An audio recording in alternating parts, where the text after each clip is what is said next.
Good evening students, can you hear me? Voice clear है क्या? Okay, thank you. ओहो, बहुत ज्यादा लोग हैं, 20 लोग आ गए लेक्चर को।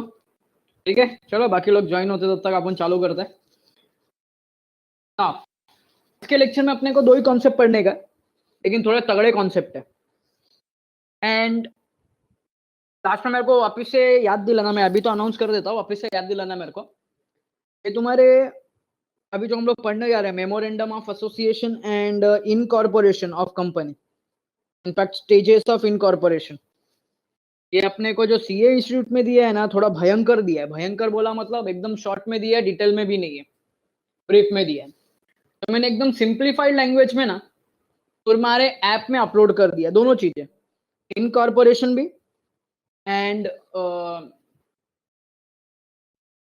Incorporation of company as well as memorandum of association. In fact memorandum से आर्टिकल्स तक सब मैंने कर दिया, जो मैं कल के लेक्चर में पढ़ाने वाला हूँ वो भी। तो प्लीज, इट्स माय रिक्वेस्ट कि आज एक बार तुम लोगों को पूरा गो थ्रू करेंगे। अपने यहाँ पे तो एकदम थोड़ा सा दिया हुआ है, ठीक है? चलो, तो मोड ऑफ रजिस्ट्रेशन और incorporation.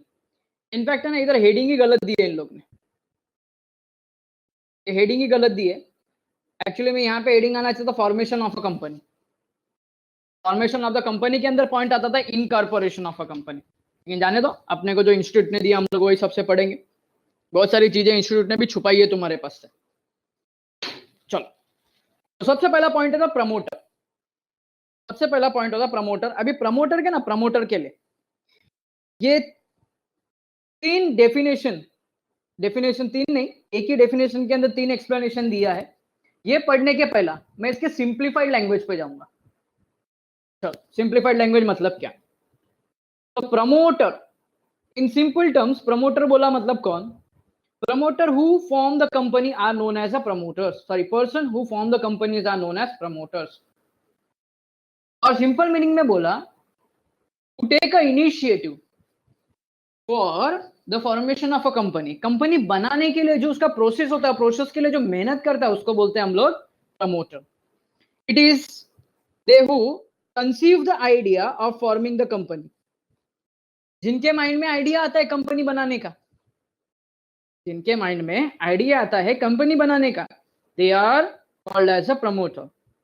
They take all necessary step of registration, that means they supervise the process of registration. मतलब कंपनी का जो भी रजिस्ट्रेशन करने का है, उसके अंदर पूरा हेल्प किसका रहता है? प्रमोटर का रहता है। Therefore we can say that founder भी बोल सकते हैं हम लोग। क्या बोल सकते हैं उसको? फाउंडर भी बोल सकते हैं। तो इसका एक छोटा सा एग्जांपल लेता हूं ना मैं, छोटा सा एग्जांपल लेता हूं। ऐसे फॉर एग्जांपल, अभी हम लोग लास्ट ईयर में जब हम 12th स्टैंडर्ड में थे, तो कुछ स्टूडेंट थे, हम लोग सब लोग मस्त जाते थे, अगर याद होगा तो। हम लोग किधर जाते थे? क्या नाम है इसका, धवल। हम शाम को जाते थे नाश्ता करने को, चाय पीने को जाते थे, मैगी खाने को जाते थे।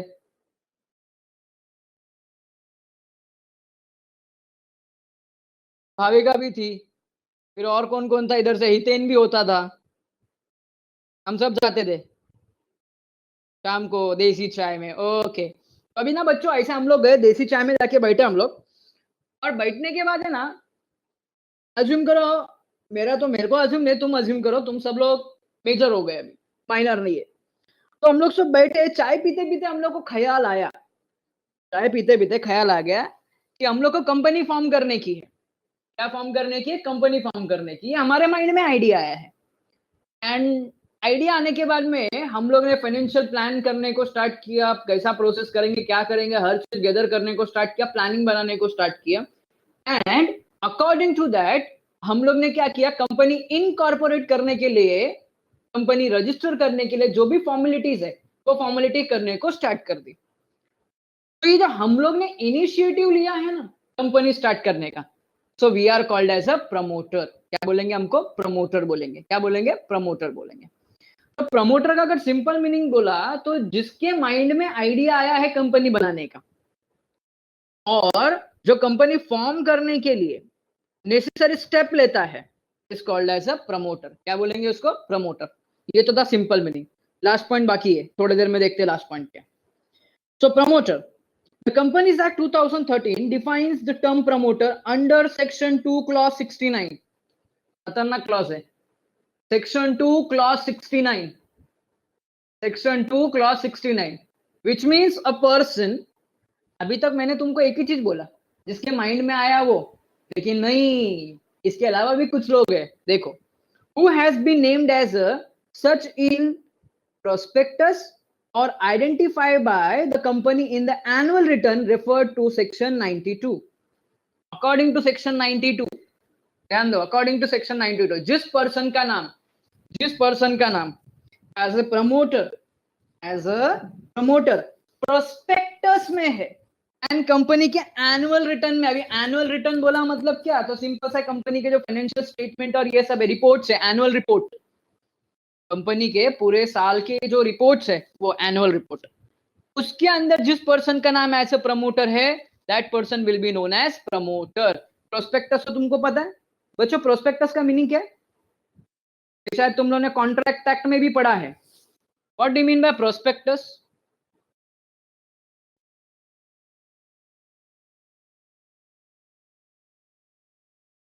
invitation to public for subscribe the share of a company. invitation to offer. very good. कुसुम ने तो एकदम जबरदस्त पढ़ा है. invitation to offer. invitation to offer. Okay, चलेगा. फिलहाल अपने कंपनीज एक्ट में इतना ध्यान रखने का, it is a invitation to a public for subscription of share purchase करने के लिए ऑफर कर रहा है. Second, who has control over the affairs of the company directly or indirectly, whether as a shareholder, director or otherwise. shareholder, director or otherwise. affairs, इधर affairs का मतलब क्या? इधर का affairs का मतलब है वर्किंग, कंपनी के वर्किंग पे डायरेक्टली और इनडायरेक्टली जिसका इंपैक्ट है, that person known as promoter. The last one, in accordings with whose advice, direction और इंस्ट्रक्शन. देखो यहाँ पे ये वर्ड है ना, थोड़ा सा इधर पे कंफ्यूजन होता है. Advice, direction and instruction. The board of director, who is the board of director? तो collectively directors known as board of directors. याद करो, मैंने बताया था अकेला है तो डायरेक्टर है, ग्रुप में है तो बोर्ड ऑफ डायरेक्टर है, या तो board of the company is accustomed to act. accustomed to act बोला मतलब, देखो, बोर्ड ऑफ डायरेक्टर को जो पर्सन एडवाइस कर रहा है, and according to that advice board of director acting. इधर एक्टिंग का मतलब अपना ये एक्टिंग नहीं, क्या बोलते हैं फिल्म वाला बॉलीवुड एक्टिंग. एक्टिंग मतलब काम कर रहा है. किसके इंस्ट्रक्शन पे है? तो जिस पर्सन के इंस्ट्रक्शन पे वो काम कर रहा है, according to that person instruction, advice, direction, that person is known as promoter. Board of director जिसके अंडर में काम करे, जिसके ओपिनियन के ऊपर काम करे, जिसके एडवाइस के ऊपर काम कर रहे हैं, उसको बोलेंगे प्रमोटर. लेकिन पॉइंट अभी ऐसा आता है, अभी कंपनी है मतलब लीगल फॉर्मेलिटी है, तो क्या कंपनी सेक्रेटरी मैंने अपने बिजनेस के लिए अपॉइंट नहीं किया है, मैंने as a legal adviser company secretary को अपॉइंट किया. तो कंपनी सेक्रेटरी अपने को एडवाइस देगा तो उसको प्रमोटर बोलेंगे क्या?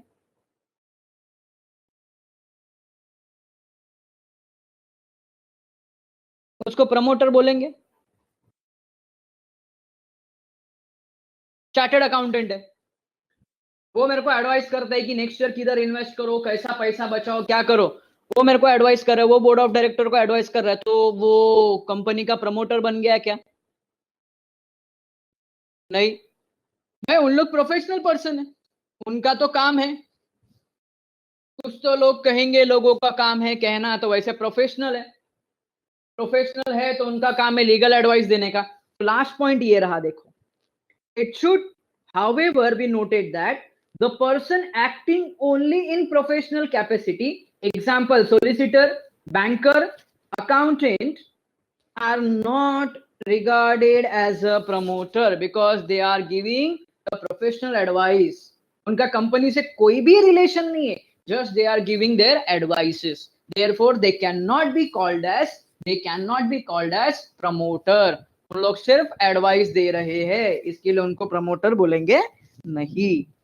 ओके, तो प्रमोटर के लिए 3 कंडीशन क्या क्या है? पहला, जिसका नाम प्रोस्पेक्टस एंड और कंपनी के एनुअल रिटर्न में होना चाहिए। Second, who controls the activity of the business directly और indirectly. And third, directors, board of director जिसके डायरेक्शन और एडवाइस पे काम कर रहे हैं, that person known as promoter. देखो तीनों में से कोई भी कंडीशन और करके आया। ओके, तो प्रमोटर, देखो promotion is the very first step of incorporation, in fact formation, not incorporation, formation. देखो आपके पास प्लान रेडी नहीं है तो आप कंपनी कैसे बनाओगे? सो इन फॉर्मेशन ऑफ कंपनी में जो सबसे पहला स्टेज होता है ना, that is a promotion stage. क्या होता है? Promotion stage. प्रमोशन स्टेज के बाद में आता है इनकॉर्पोरेशन स्टेज, एंड इनकॉर्पोरेशन के बाद में आता है कमेंसमेंट। अभी ये पहला स्टेप है ना, फॉर्मेशन ऑफ कंपनी। सेक्शन उसका देख लो क्या है, सेक्शन 3 है, अंडरलाइन कर दिया है मैंने, तुम्हारे पास तो अभी नोट्स भी होंगे तो तुम लोग अंडरलाइन करके रखो। Section 3 deals with basic requirement with respect of constitution of the company। constitution of the company बोला मतलब making the company, formation of the company। section 3 deals with the basic requirement with the respect of constitution of a company। now company बनाने के लिए, देखो company बनाने के लिए human being की जरूरत है, समटाइम्स अप्रूवल की जरूरत है, मतलब ह्यूमन बीइंग लगेगा। तो ये मैं पूरा नहीं पढ़ रहा हूं, हाँ इसमें एक पॉइंट, एक सिंपल सा पॉइंट है, आगे का नंबर जाने दो। Can form a company for any lawful purpose bye subscribing their name. ये लॉफुल पर्पस, ये मेन पॉइंट है। कंपनी फॉर्म होगा ओनली फॉर लॉफुल पर्पस। ऐसा कुछ एक्ट करने जा रहे हैं जो अनलॉफुल है तो कंपनी फॉर्म करने का परमिशन नहीं है। कंपनी फॉर्म करने का परमिशन नहीं है। कल जाके अपने इधर से 4 लोग खड़े होके बोलेंगे चलो एक प्राइवेट कंपनी बनाते हैं, काय का प्राइवेट कंपनी बनाते हैं? तो अभी जैसे मैं एग्जांपल अगर लूं तो चोर कंपनी, नाम ही रखा है चोर कंपनी, चोर प्राइवेट लिमिटेड। नाम क्या? तो सबके पास से कॉन्ट्रैक्ट लेने का, क्या बैंक चोरी करने का, ये चोरी करने का। अरे अनलॉफुल बिजनेस है ये, हम लोग नहीं चालू कर सकते हैं इसको। हाँ नहीं तो चालू हो जाएंगे सर, अभी चलो फॉर्म करते हैं अपन 4 लोग, इसमें तो बहुत दिमाग चलता है अपना, कहाँ झोल करने का, किधर क्या करने का, चालू करते हैं चलो। हाँ तो नहीं नहीं, वो अनलॉफुल बिजनेस है, तो वो नहीं। कुछ ऐसा रिस्पेक्ट वाला काम, धंधा करो तो बड़ा करो वरना मत करो, ठीक है? चलो नाउ, कंपनी फॉर्म करने के लिए कितने लोगों की जरूरत है, ये ऑलरेडी हम लोग ने पहले पढ़ा था। अगर तुमको याद है कि पता नहीं, लेकिन तुम्हारे उधर पे सामने तो है, तो यहाँ पे ध्यान दो। पब्लिक कंपनी में 7 और मोर मेंबर्स, मतलब मिनिमम 7% चाहिए, मिनिमम 7% चाहिए। प्राइवेट कंपनी के लिए मिनिमम 2 चाहिए, एंड 1% कंपनी के लिए तो मिनिमम एंड मैक्सिमम दोनों तो एक ही पॉइंट है। मिनिमम एंड मैक्सिमम दोनों एक ही पॉइंट है, उधर तो कोई नया नहीं है, पॉइंट हम लोग ने पढ़ा है। तो पब्लिक कंपनी के लिए 7, प्राइवेट कंपनी के लिए मिनिमम 2, 1% कंपनी के लिए 1, 1% कंपनी के लिए 1। सर ये क्यों लगेंगे ये पर्सन? सो इनका नाम कहां पे आएगा? मेमोरेंडम में आएगा। कहां पे आएगा? मेमोरेंडम में आएगा। And they will comply, they complying with the requirement of this act in respect of registration। मतलब रजिस्ट्रेशन के लिए जो भी नेसेसरी स्टेप, जो भी डॉक्यूमेंटेशन करने का है, ये 7 लोग मिलके करेंगे। 7 लोग बोला मतलब in case of public company, 2 बोला मतलब in case of private company, and 1 in case of 1% company. तो जो भी डॉक्यूमेंटेशन का काम आएगा, इनका नाम देखो, ये कंपनी फॉर्म करने के लिए रिस्पॉन्सिबल कौन? तो ये लोग है जो फॉर्म करेंगे, जिनका नाम मेमोरेंडम में आएगा। Subscribing their name memorandum, simple सी बात बोलो, सब्सक्राइबिंग देयर नेम बोला मतलब क्या? मेमोरेंडम साइन करेंगे, इनको सिग्नेटरीज भी बोलते हैं। ध्यान देना वर्ड, कहीं पे वर्ड आएगा सिग्नेटरीज टू मेमोरेंडम, मतलब जिन लोग ने मेमोरेंडम सब्सक्राइब किया है। क्या किया है? सब्सक्राइब किया है, साइन किया है। ओके, अब आगे जाते हैं इनकॉर्पोरेशन स्टेज। चलो 7 लोग बन गए, मिनिमम रिक्वायरमेंट कंप्लीट हो गई, चलो अभी कंपनी फॉर्म करने की तरफ जाते हैं। सेक्शन 3 में क्या था? फॉर्मेशन। सेक्शन 7 में क्या है? इनकॉर्पोरेशन। सेक्शन 7 में क्या है? इनकॉर्पोरेशन। पहला पॉइंट है filing of the document and information with the registrar. Registrar बोला मतलब अपना आरओसी, आगे भाई ROC, registrar of companies. For the registration of the company following documents and information are required to be filed with the registrar within whose jurisdiction the registered office of the company is proposed to be situated. Proposed का meaning क्या? It is not finalized. It is not finalized. Just we are thinking. Just we are thinking. So ये line का मतलब क्या है? Filed with the registrar within whose jurisdiction the registered office of the company is proposed to be situated. अभी जैसे अगर खाली example दूं, अभी महाराष्ट्र में ना यूजुअली एक स्टेट में एक रजिस्ट्रार होता है, वन स्टेट में वन रजिस्ट्रार होता है, ध्यान दो बच्चों। लेकिन कहीं कहीं पे, अभी ये मेरे को पढ़ाने का नहीं है तुमको, आप आगे जाके पढ़ोगे इसको, कहीं कहीं पे 5 स्टेट्स मिला के वन आरओसी है। यूजुअली कैसा होता है? One state one ROC, one state one ROC. लेकिन कहीं कहीं पे 5 state one ROC, 2 state one ROC, और कहीं पे ऐसा भी है, कहीं कहीं पे ऐसा भी है, in some states one state 2 ROC. उसका एग्जांपल अपना महाराष्ट्र ही है। महाराष्ट्र में 2 आरओसी है, एक आरओसी मुंबई में है और एक आरओसी पुणे में है। एक मुंबई में, एक पुणे में है। अभी जो पुणे के ज्यूरिसडिक्शन में आते हैं, आई थिंक सो कुछ मैंने जब पढ़ा था तो वो टाइम पे पुणे के अंदर में 6 डिस्ट्रिक्ट थे, कुछ तो भी 6 डिस्ट्रिक्ट। तो 6 डिस्ट्रिक्ट के अंदर अगर कंपनी ओपन करने का, लेकिन उसका कौन सा ऑफिस, ध्यान दो इधर पे, कौन सा office? Registered office. Sir registered office क्या? That is the main office जहां से सब काम होगा। अब में तुम ब्रांच किधर भी ओपन करो, दैट डजंट मैटर, उसका कुछ मतलब नहीं है। लेकिन रजिस्टर्ड ऑफिस एक कोई फिक्स प्लेस यहाँ पे है, तो अगर वो पर्टिकुलर एरिया के ज्यूरिसडिक्शन में आएगा तो उसके रजिस्ट्रार के पास जाएंगे। जैसे भी खाली एग्जांपल दे रहा हूं, मुंबई के रजिस्ट्रार के ज्यूरिसडिक्शन में आ रहे हैं तो हम मुंबई के रजिस्ट्रार ऑफिस में जाएंगे, ना कि पुणे के रजिस्ट्रार ऑफिस में। तो जिसके ज्यूरिसडिक्शन में आ रहा है वो ज्यूरिसडिक्शन में जाएंगे। It is somewhat like that. कैसा होता है? कुछ ऐसा होता है कि अगर हमको नगर पालिका से काम है तो हम वसई विरार के महानगर पालिका में जाएंगे, ना कि हम लोग मुंबई बीएमसी में जाएंगे, हम वीवीएमसी में जाएंगे, हम बीएमसी में नहीं जाएंगे। क्यों? आप बीएमसी में जाओ, बीएमसी वाला क्या बोलेगा? ये मेरे हद में आता नहीं, it is not under my jurisdiction, ये मेरे अंडर में नहीं है। स्पेशली आप पुलिस लोगों के पास सुनते होंगे, आपने कभी मूवीज वगैरह में देखा है क्या? पुलिस वाले बोलते हैं ये मेरे हद में नहीं है, ये दूसरे पुलिस स्टेशन में जाता है, आप वहां जाके कंप्लेन करो। तो ये मूवी वगैरह में देखा है? That is the jurisdiction area. Particular area में नहीं है ना, जिस एरिया का है ना वो एरिया का रजिस्टर ही क्या करेगा? इसको रजिस्टर करेगा। ओके अभी देखो डॉक्यूमेंट क्या क्या लगता है। डॉक्यूमेंट, यहाँ पे तो डॉक्यूमेंट का लिस्ट कम दिया है, बट एक्चुअली में बहुत सारे डॉक्यूमेंट होते हैं। पहला क्या होता है? Memorandum and article. देखो ये मेमोरेंडम एंड आर्टिकल कल के लेक्चर में अपने को, मेमोरेंडम आज पढ़ने का, आर्टिकल कल पढ़ने का। मेमोरेंडम ऑफ एसोसिएशन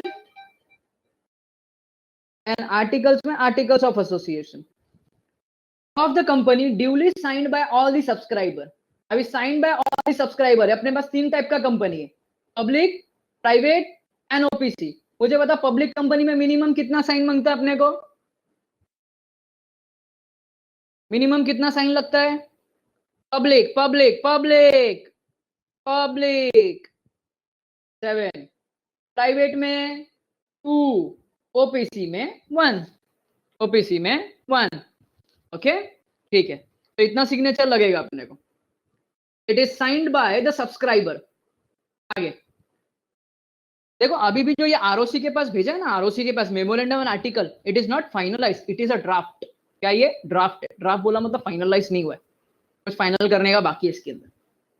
आगे डिक्लेरेशन बाय अ पर्सन, ध्यान दो, declaration bye a person who is engaged in the formation of the company. Sir ये पॉइंट क्या है? तो ये पॉइंट ये है कि हम बोल सकते हैं इसको professional person, professional persons who engaged in completion of the formality, और रूल के हिसाब से कंप्लाई करने का है, रूल को फॉलो करने का, अकॉर्डिंग टू द रूल। हमको पेपर्स डॉक्यूमेंटेशन करने होते हैं जो कि हम लोग को नहीं मालूम होता है, तो हम लॉयर अपॉइंट करते हैं, चार्टर्ड अकाउंटेंट अपॉइंट करते हैं। तो जो ये काम करता है दैट इज प्रोफेशनल पर्सन, उसका भी डिक्लेरेशन देना पड़ता है। अभी डिक्लेरेशन दिया मतलब I hear bye declare that all the formalities complete under my knowledge, ऐसा कुछ लिख के देते हैं लोग, दैट इज अ डिक्लेरेशन। क्या ये declaration? Okay an advocate, chartered accountant, cost accountant, or company secretary in practice, and by a person named in the article, that is director, manager, or secretary, that all requirement of this act and rule made thereunder in respect of registration and matter precedent or incidental thereto have been complied with. अब ये पूरा line का मतलब क्या है तो ध्यान दो, अभी मैं हिंदी में बता रहा हूं क्या मीनिंग है इसका। ये पूरा लाइन का मतलब ये है कि जो प्रोफेशनल पर्सन है, एडवोकेट हो गया, चार्टर्ड अकाउंटेंट हो गया, कॉस्ट अकाउंटेंट हो गया, कंपनी सेक्रेटरी इन प्रैक्टिस हो गया। इन प्रैक्टिस बोला मतलब जो खुद का फर्म लेके घूम रहा है मतलब खुद का फर्म ओपन किया है, जिसने किसी कंपनी में नहीं काम कर रहा है, एम्प्लॉय नहीं काम कर रहा है, वो खुद का फर्म खोला है उसने, जो अलग अलग कंपनीज का ऐसा इनकॉर्पोरेट करने की ये सब काम लेता है। ओके, सो प्रोफेशनल पर्सन, और जिसका नाम आर्टिकल्स में मतलब दे आर, अभी हम लोग सिंपल सी बात बोलो अगर तो सिग्नेटरीज है, एंड साथ में जिसको डायरेक्टर, मैनेजर या सेक्रेटरी अपॉइंट कर दिया हम लोग ने, वो लोग, तो उनका भी डिक्लेरेशन आता है। क्या डिक्लेरेशन आता है कि जो भी चीज हम लोग कर रहे हैं, it is as per act और as per rule, and company form करने के पहले एंड कंपनी फॉर्म करने के बाद में जो भी मैटर रिलेटेड है, all such matters are included in this process. ये सब मैटर ये प्रोसेस के अंदर इंक्लूड किया है, ये डिक्लेरेशन देते हैं, अप्रूवल देते हैं। जैसा मैंने एग्जांपल दिया, hereby declare that all the things are complied under my knowledge और सो ऑन, सिग्नेचर ये कर दे, अप्रूवल देते हैं, रिस्पॉन्सिबिलिटी लेते हैं कि सब हम लोग ने कंप्लाई कर दिया। तो डिक्लेरेशन बाय अ पर्सन। फिर आता है, ये बहुत इंपॉर्टेंट पॉइंट है, declaration from each of the subscriber of memorandum and from person named as a first director if any in the article। तुम्हारे माइंड में आना चाहिए क्वेश्चन, सर आपने हमको बोला था कि directors are appointed by the shareholder, अब कंपनी बनानी है तो डायरेक्टर कौन बनेगा? क्वेश्चन तो आता ना, वो क्वेश्चन आता है पास, पहला मुर्गी की पहला अंडा, तो वैसे यहाँ पे भी है, डायरेक्टर तो बाद में नहीं चाहिए, पहला क्यों आएगा? तो बच्चों अभी यहाँ पे ध्यान से सुनो, इसमें क्या सीन है? इसमें सीन ऐसा है कि डायरेक्टर के लिए जो प्रमोटर था ना, प्रमोटर कंपनी बनाने के टाइम डायरेक्टर तो मांगता है, ये बराबर है। तो जो प्रमोटर होता है ना, प्रमोटर समटाइम्स खुद को फर्स्ट डायरेक्टर अपॉइंट करता है, first director of a company. और इन सम केसेस और यूजुअली बोलो, जो मेमोरेंडम साइन करता है ना, उसमें से क्या बनते? डायरेक्टर बनते। क्यों? तो कंपनी मैनेज करने के लिए डायरेक्टर कंपलसरी है, डायरेक्टर बनता है। ओके, तो यूजुअली फर्स्ट डायरेक्टर कौन बनता है? प्रमोटर बनता है। तो जो डायरेक्टर बनने वाला फर्स्ट डायरेक्टर, उसको भी डिक्लेरेशन देना पड़ता है। अभी उसको क्या क्या डिक्लेरेशन देना पड़ता है देखो, he is not convicted of any offence, convicted का meaning found guilty, is not found guilty of any offense in connection with the promotion, formation, management of a company, और मतलब ये सब चीज से रिलेटेड उसको कभी भी कोई भी उसके ऊपर केस नहीं है, कभी भी कोई गलत काम नहीं किया, वो डिक्लेयर करेगा। He has not been found guilty of any fraud or misfeasance or any breach of duty to any company, देखो क्या वर्ड है, any company under this act or any previous company law during last 5 year। अब तुम बोलेंगे sir point ऐसा है यहाँ पे, ये एनी कंपनी क्यों है? बच्चों मैंने तुमको याद है, मैंने बताया था कि जो डायरेक्टर होता है वो मोर देन 1 कंपनी में डायरेक्टर हो सकता है, मैक्सिमम 20 कंपनीज में डायरेक्टर हो सकता है। कितने कंपनी में? 1 पर्सन मैक्सिमम 20 कंपनीज में डायरेक्टर हो सकता है। अगर आपको याद होगा तो मैंने आपको बताया था, एक कंपनी में मैक्सिमम 15, बट एक इंडिविजुअल डायरेक्टर मैक्सिमम 20 कंपनीज का डायरेक्टर हो सकता है। कितना? 20 कंपनी का। तो अगर उसने कोई एक कंपनी में, कोई अलग कंपनी में, दूसरे कंपनी में भी अगर फ्रॉड किया, अगर फ्रॉड के केस में अंदर है, तो यहाँ का डायरेक्टर नहीं बनाएंगे हम उसको, तो डिक्लेरेशन देना पड़ेगा। And that all the documents filed with the registrar, all the document filed with the registrar for registration of the company contain information that is correct and complete and true of the best his knowledge and belief. तो जो लोग भी memorandum sign कर रहे हैं, जो भी registration को जा रहे हैं, वो डिक्लेरेशन देंगे कि ये जो भी डॉक्यूमेंट जो भी सब सबमिट किया it is true and correct. अब इसके अंदर पॉइंट आता है सर क्या क्या डॉक्यूमेंट, क्या क्या डॉक्यूमेंट. तो उसके अंदर बहुत सारे डॉक्यूमेंट है. पहला तो एमओए आ गया सबसे मेन. सेकेंड आता है डिक्लेरेशन. एंड जो लास्ट में अदर्स आता है ना, अदर्स में बच्चों बहुत चीज है. अभी अदर्स में अगर एक चीज आपको बोलो डीएससी, डिजिटल सिग्नेचर सर्टिफिकेट.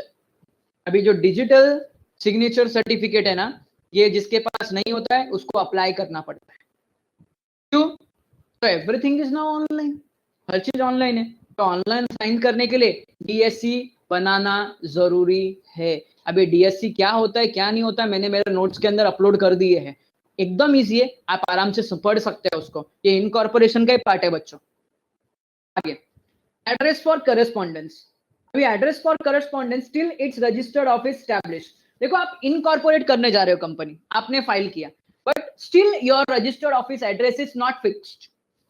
आपका रजिस्टर्ड ऑफिस एड्रेस फिक्स नहीं है. तो क्या करेंगे? तो आप एक पर्टिकुलर करस्पॉन्डेंस एड्रेस देंगे. करस्पॉन्डेंस एड्रेस देंगे मतलब क्या? तो जो भी लेटर, जो भी फॉर्मेलिटी होगा लेटर्स का, वो ये पर्टिकुलर एड्रेस पे होगा. तो क्या सर हमेशा उधर से होगा क्या? तो answer is no, not always. Once company is incorporated, within 30 days of incorporation, company incorporate होने के 30 डेज के अंदर कंपलसरी क्या करना पड़ेगा? पढ़ाई के लिए रजिस्टर्ड ऑफिस. मेहनत तो सब करते हैं, लेकिन स्मार्ट स्टडी कौन करता है? प्री एग्जाम ऐप के साथ बनाइए अपनी तैयारी super smart. Pre exam app देता है वाइड रेंज के एग्जाम्स की तैयारी, जैसे JEE, NEET, CAT, CA foundation, CSEET, banking, railway, SSC, MBA entrance, SYJC, com, TY com और भी बहुत कुछ. Chapter wise tests and mock tests, detailed performance analysis, और अब तैयारी होगी एकदम परफेक्ट. कहीं भी कभी भी पढ़ाई करें. और एक विशाल क्वेश्चन बैंक आपकी तैयारी को बनाए आसान. इंस्टेंट इवैल्यूएशन से तुरंत जानिए अपनी परफॉर्मेंस और पाएं पर्सनलाइज्ड फीडबैक. तो अब देरी किस बात की? प्री एग्जाम ऐप डाउनलोड करें और अपने नाम से रजिस्टर्ड करें और एक विशाल क्वेश्चन बैंक बिल्कुल फ्री और अपनी सफलता की कहानी लिखें. लिंक डिस्क्रिप्शन में है. Pre exam app smart compulsory तैयारी क्या का करना साथी. पड़ेगा? रजिस्टर्ड ऑफिस का एड्रेस देना पड़ेगा. 30 डेज तक चलेगा. उन्होंने रिलैक्सेशन दिया 30 डेज का, चलेगा, ठीक है, रजिस्टर करो, 30 डेज तक का टाइम दिया, लेकिन 30 डेज के बाद में नहीं. फिर है द पर्टिकुलर्स. पर्टिकुलर्स के अंदर क्या क्या पॉइंट है? नेम इंक्लूडिंग सरनेम और family names, residential status, sorry address, nationality of every subscriber to memorandum along with proof of identity, and in the case of subscriber being a body corporate. body corporate बोला मतलब क्या? तो like bank, company, that is a body corporate. such particulars as me prescribe. अभी body corporate है तो मुझे बताओ body corporate का एग्जांपल मैंने कंपनी लिया, तो कंपनी का आइडेंटिटी एंड प्रूफ क्या है? तो मुझे बताएगा? तुम लोग को पता है कुछ? कंपनी का आइडेंटिटी एंड प्रूफ क्या है? जैसा अपना आइडेंटिटी एंड प्रूफ बोला तो अपने लिए क्या मांगता है? तो आधार कार्ड मांगता है, पैन कार्ड मांगता है. डायरेक्टर्स को क्या मांगता है? तो डायरेक्टर्स को DIN नंबर रखता है, directors identification number. Directors identification number वो लगता है, उनका पैन कार्ड लगेगा. मुझे बताओ इनके लिए क्या लगेगा? अरे कंपनी है, कंपनी का आइडेंटिटी, कंपनी का प्रूफ पता है क्या? हाँ या ना कुछ तो बोलो. सर पता है, सर नहीं पता है. नहीं पता है तो बच्चों जैसा जैसा अपना आइडेंटिफिकेशन होता है, पैन नंबर होता है, अपना अपना आधार कार्ड नंबर होता है, वैसा कंपनी के लिए वेरी गुड पार्ट में था certificate of incorporation. Certificate of incorporation होता है कंपनी के लिए, ये उसका प्रूफ है. कंपनी का भी पैन नंबर आता है, सर्टिफिकेट ऑफ कमेंसमेंट आता है, मेमोरेंडम आता है कंपनी का, आर्टिकल्स आता है कंपनी का. क्या मानो बोला मैंने, पैन भी होता है, पैन नंबर भी होता है, कंपनी का पैन नंबर भी होता है, परमानेंट अकाउंट नंबर. ओके, तो ये किसके केस में? बॉडी कॉर्पोरेट के केस में. फिर आता है the particulars, name including surname और family name, the director identification number. ये देखो किसका डायरेक्टर आइडेंटिफिकेशन नंबर आ गया. Residential address, nationality of a person mentioned in the article as a subscriber to the memorandum, and such other particular includes proof of identity as may be prescribed. आगे, the particular of the interest of the person mentioned in the article as the first director of the company in other firm or body corporate along with their consent to act as a director of a company in such form and manner as prescribed. Sir ये point क्या है? तो यहाँ पे ध्यान दो, ये point ये है, सपोज मानो कोई एक कंपनी का डायरेक्टर है, अदर कंपनी का डायरेक्टर है, अदर कंपनी का डायरेक्टर है, बराबर है? तो मानव को अभी हमने कंपनी बनाई, फॉर एग्जांपल भाविका है, मैं है, हितेन है, फिर उसके बाद में वो धवल है, हम लोग ने कंपनी बनाई। अब उसको हमारे कंपनी का डायरेक्टर बनने का है, हम बोलेंगे बराबर है, चल भाई डायरेक्टर बन, लेकिन मेरे को पहला बता तू किधर किधर पे तू डायरेक्टर है। पहला हमको क्लेरिफाई करना पड़ेगा, पहला हमको बताना पड़ेगा तू किधर किधर का डायरेक्टर है, पहला हमको बता। तो वो क्या करेगा, जिधर जिधर का भी डायरेक्टर है वो सब जगह का क्या करेगा, डिटेल सबमिट करेगा along with his identity, उसके आइडेंटिटी के साथ में वो करेगा, and along with that consent कि वो डायरेक्टर बनने को तैयार है, वो कंसेंट भी क्या करेगा, सबमिट करेगा। अच्छा ये कंसेंट और ये सब किधर सबमिट करने की, ये सब सबमिट करने की आरओसी के पास, इसके सबमिट करने की आरओसी के पास। डॉक्यूमेंट अभी हम लोग जा रहे हैं इनकॉर्पोरेशन के टाइम पे, डॉक्यूमेंट लेके जा रहे हैं, किसके पास लेके जाएंगे, सबमिट करेंगे ऑलवेज आरओसी के पास, किसके पास, ROC. Now the next important point, particulars provided in provision shall be individual subscriber and not the professional engaged in the incorporation of the company। Sir ये क्या पॉइंट है? अब जैसे मैं एग्जांपल दे रहा हूं, चलो हमारी 4 लोगों की कंपनी है, 3 चाहिए, 2 चाहिए थे, 4 हो गए, हम लोग 4 लोग कंपनी बना रहे हैं। अब मैंने फॉर एग्जांपल मानव जैन को एज अ सीए अपॉइंट किया, फिर उसके बाद में कुसुम को मैंने सीएस अपॉइंट किया, कंपनी सेक्रेटरी, और क्रिस दादा लोकेश को मैंने लॉयर अपॉइंट किया। तो बच्चों हम चार कंपनी बनाने जा रहे हैं, तो हमारा डॉक्यूमेंट सबमिट होगा, लेकिन वो जो 3 लोग हैं वो हमको खाली एडवाइस दे रहे हैं, हमको खाली हेल्प कर रहे हैं कंपनी फॉर्म करने में, उनका कोई भी आइडेंटिटी सबमिट करने का जरूरत नहीं है, पर्टिकुलर देने का जरूरत नहीं है। ओके, उनका खाली नाम आएगा, उनका खाली सिग्नेचर आएगा, बाकी ऑल डिटेल्स तुम अगर बोलेगे पूरा एड्रेस और ये सब सब सब तो कोई जरूरत नहीं है उनका। ठीक है, चलो तो अपना पहला स्टेप क्या था, अपना पहला स्टेप ये था फाइलिंग द डॉक्यूमेंट। चलो अब हम लोग ने डॉक्यूमेंट का फाइल बना लिया, अभी हम लोग डॉक्यूमेंट का फाइल बना लिया हम लोग ने। अब सिंपल सी बात है, डॉक्यूमेंट का फाइल बना ले तो आप किधर जाएंगे, ऑफिस में जाएंगे। किधर जाएंगे, ऑफिस में, किसके ऑफिस में, रजिस्ट्रार के। चलो भाई रजिस्ट्रार के ऑफिस में चला गया हम लोग। अब रजिस्ट्रार के ऑफिस में जाने के बाद में हम लोग क्या करेंगे, वहां पे the registrar on the basis of document and information file shall register all the documents and information in register and issue a certificate of incorporation। very important बच्चों, जैसा हमारे जन्म होता है ना, हॉस्पिटल से हमको क्या मिलता है, हमारा बर्थ होता तो हमको हॉस्पिटल से क्या मिलता है, हॉस्पिटल वाले बर्थ सर्टिफिकेट देते हैं। तो it is nothing but it is a birth certificate of a company, it is the birth certificate of the company. Now company has been formed, proposed company finalize हो गई है, propose company अभी finalise हो गई है, that is COI, certificate of incorporation, in the prescribed form, in the prescribed form to the effect that proposed company is incorporated under this act। मतलब अभी ये सर्टिफिकेट मिल गया, नाउ इट इज कंफर्म कि हमारी जो प्रपोज्ड कंपनी थी वो अभी क्या बन गई है, कंपनी बन गई है, जॉइंट स्टॉक कंपनी बन गई है, एक्चुअल कंपनी बन गई है। क्या बन गई है, एक्चुअल कंपनी बन गई है। ओके, अब इसको करने के टाइम पे ना बच्चों अपने को क्या पे करना पड़ता है, पता है क्या, अपने को ना स्टैम्प ड्यूटी पे करना पड़ता है। क्या पे करना पड़ता है, stamp duty, as per stamp duty act 1899 stamp duty pay करना पड़ता है। एंड स्टैम्प ड्यूटी अभी ये टाइम पे मेमोरेंडम क्यों जरूरी है, तो स्टैम्प ड्यूटी ना जो ऑथोराइज कैपिटल होता है ना, ऑथोराइज कैपिटल, ये तो तुम लोग ने पढ़ा हुआ है अकाउंट्स में भी कि ऑथोराइज कैपिटल बोला मतलब जो कंपनी के मेमोरेंडम ऑफ एसोसिएशन में होता है, मेमोरेंडम ऑफ एसोसिएशन में। तो ऑथोराइज कैपिटल जितना है ना, उसके ऊपर क्या पे करते हैं पता है क्या? उसके अकॉर्डिंगली पे करते हैं क्या? Stamp duty. क्या पे करते हैं? Stamp duty. इसके लिए ऑथोराइज कैपिटल को रजिस्टर्ड कैपिटल भी बोलते हैं। देखो अभी कोई भी डॉक्यूमेंट है उसके ऊपर अगर स्टैंप लग गया, स्टैंप बोला मतलब रेवेन्यू स्टैंप लग गया, तो डॉक्यूमेंट कौन सा डॉक्यूमेंट होता है? रजिस्टर्ड डॉक्यूमेंट होता है। कौन सा डॉक्यूमेंट होता है? रजिस्टर्ड डॉक्यूमेंट होता है। तो इसके लिए ना जो अपना ऑथोराइज कैपिटल है ना, वो ऑथोराइज कैपिटल को हम लोग क्या बोलते हैं? रजिस्टर्ड कैपिटल भी बोलते हैं। कहीं कहीं पे वर्डिंग रजिस्टर्ड कैपिटल भी आता है। एसपी हम लोग ने जो पढ़ा है उसके अंदर रजिस्टर्ड कैपिटल वर्ड आता है बच्चों। चलो अभी ये तो दे दिया, सर्टिफिकेट मिल गया। सर्टिफिकेट मिलने के बाद में कंपनी को उसका एक आइडेंटिटी नंबर मिलता है। अब मैं खाली एक एग्जांपल दे रहा हूं। अच्छा बच्चों, अपने को देखो आधार कार्ड मिला है, उसके अंदर यूआईडी नंबर है, यूआईडी है, यूनिक आइडेंटिफिकेशन।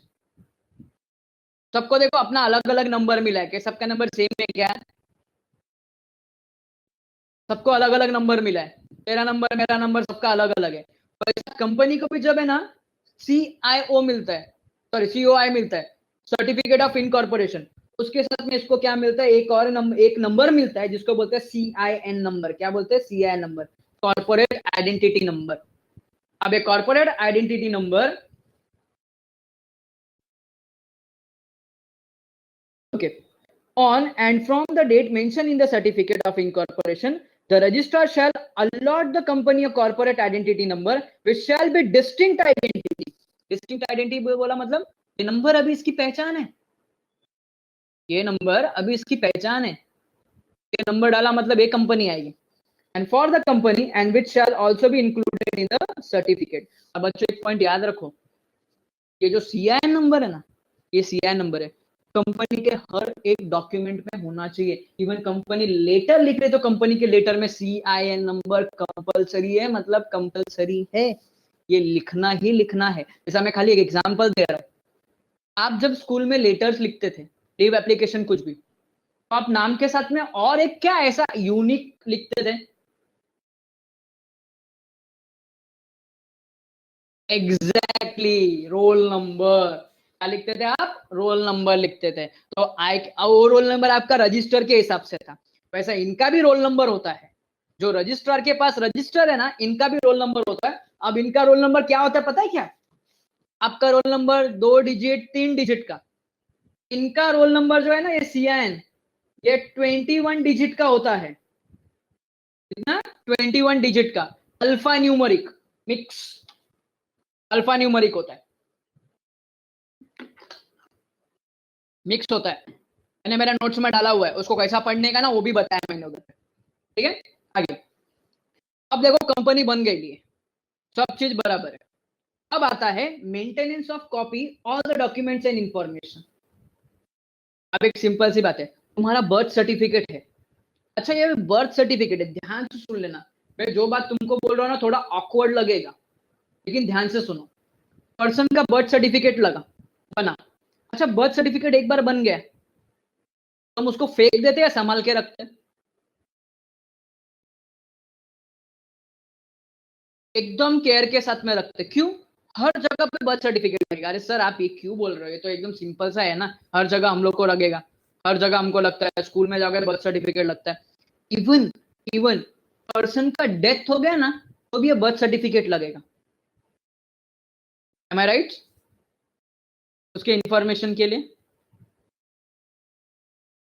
ठीक है चलो तुमको नहीं मालूम, जाने दो। लेकिन खाली बोल रहा हूँ, पर्सन का डेथ भी हो गया ना, तो ये बर्थ सर्टिफिकेट लगेगा। सिमिलरली मतलब I can say that person के बर्थ से लेके उसके डेथ तक इसको संभाल के रखना पड़ता है। Do you agree? स्टेटमेंट से आप एग्री करते हो? यस। तो सिमिलरली ये पॉइंट भी उधर है। ये पॉइंट भी ये है, जब कंपनी इनकॉर्पोरेट हो गई तो जो ये जितने भी डॉक्यूमेंट है, जितने भी लीगल डॉक्यूमेंट है, अभी हम बोलेंगे तो memorandum, articles of association, certificate of incorporation, certificate of commencement, तुम्हारे इधर पे नहीं है लेकिन सर्टिफिकेट ऑफ कमेंसमेंट भी होता है। ये सब जो डॉक्यूमेंट्स है ये सब ओरिजिनल डॉक्यूमेंट क्या करने पड़ेंगे, संभाल के रखने पड़ेंगे, लेकिन किधर पे, इधर उधर नहीं रखने का, कंपनी के रजिस्टर्ड ऑफिस में। कब तक? Till it's dissolution under this act, company बंद होने तक, कंपनी बंद होने तक। ओके, चलो अभी यहां पे ध्यान दो। अभी ये जो 2 पॉइंट है, ये 2 पॉइंट है, ये 2 पॉइंट क्या है, ध्यान से सुन लो।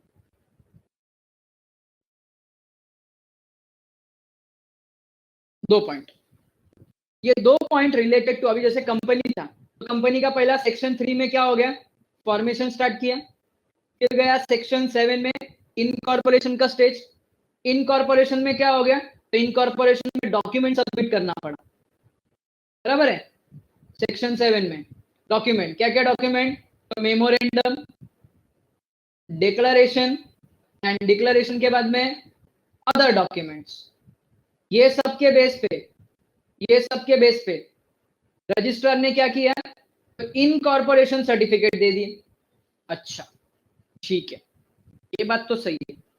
लेकिन अगर सर्टिफिकेट ऑफ इनकॉर्पोरेशन देने के टाइम पे मालूम पड़ा, या देने के बाद में मालूम पड़ा कि जो इंफॉर्मेशन सबमिट किया था, फर्निश किया था, that information is false, incorrect, और suppresses any material information. What do you mean by suppresses any material information? Material information बोला मतलब important information, important information। अगर कोई इंपॉर्टेंट इंफॉर्मेशन छुपा के रखा, किसी पर्सन ने कोई इंफॉर्मेशन छुपा के रखा, या कोई गलत इंफॉर्मेशन दिया, तो इस punish, the person is punishable under companies act. और वो सेक्शन क्या होगा उसका, सेक्शन 447। क्या है सेक्शन 447? ये इंडिविजुअल पर्सन के लिए है, इंडिविजुअल पर्सन के लिए, और ये जो है ये कंपनी के लिए है। ध्यान दो, कंपनी इनकॉर्पोरेट होने के बाद में मालूम पड़ा कि इंफॉर्मेशन फॉल्स है, तो जो फर्स्ट डायरेक्टर है और बाकी के जितने लोगों ने मेमोरेंडम साइन किया है, सबके ऊपर क्या होगा, एक्शन होगा। किसका एक्शन होगा, फ्रॉड का, under section 447। And at the time of submission of the document, अगर मालूम पड़ गया कि जिस पर्सन ने फॉल्स इंफॉर्मेशन सबमिट किया है, उसके ऊपर भी फ्रॉड का एक्शन होगा अंडर सेक्शन 447। क्यों, डॉक्यूमेंट गलत सबमिट किया है। ओके, ये 5th एंड 6th पॉइंट समझ गया तुम लोग को? 5th एंड 6th पॉइंट दोनों समझ में आया?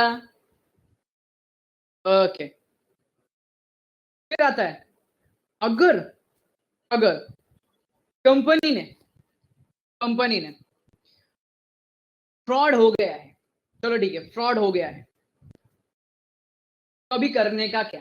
अच्छा, फ्रॉड हो गया है मतलब धोखा दिया है, धोखा दिया है तो सजा तो मिलेगी, धोखा दिया है तो सजा तो मिलेगी।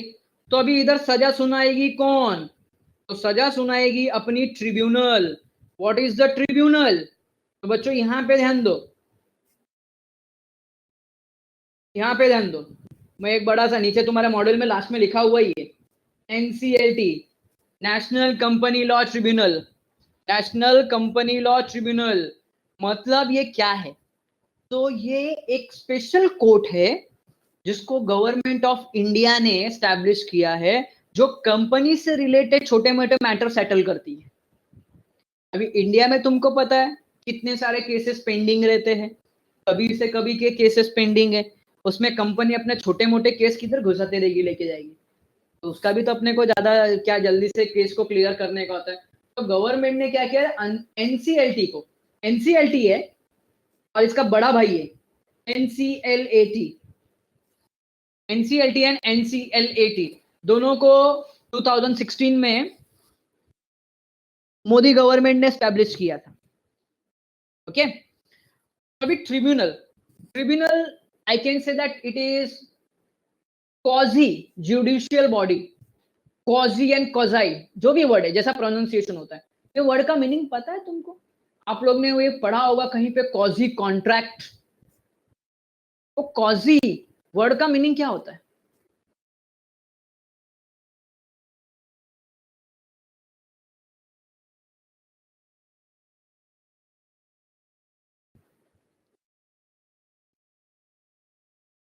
ओके, इम्प्लाइड बाय लॉ, ठीक है, चलो, ऑब्लिगेशन इम्पोज बाय लॉ, ठीक है। अभी अगर और सिंपल टर्म्स में एनसीएलटी को अगर डिफाइन करूं, या तो मैं अगर आपको एक्सप्रेस करूं, तो इसका सिंपल मीनिंग ये है कि these authorities, NCLT and NCLAT, given some power, not all power. देखो अगर इसका हिंदी मीनिंग अगर बोले ना, कॉजिका हिंदी मीनिंग अर्ध सत्य होता है इसका मीनिंग।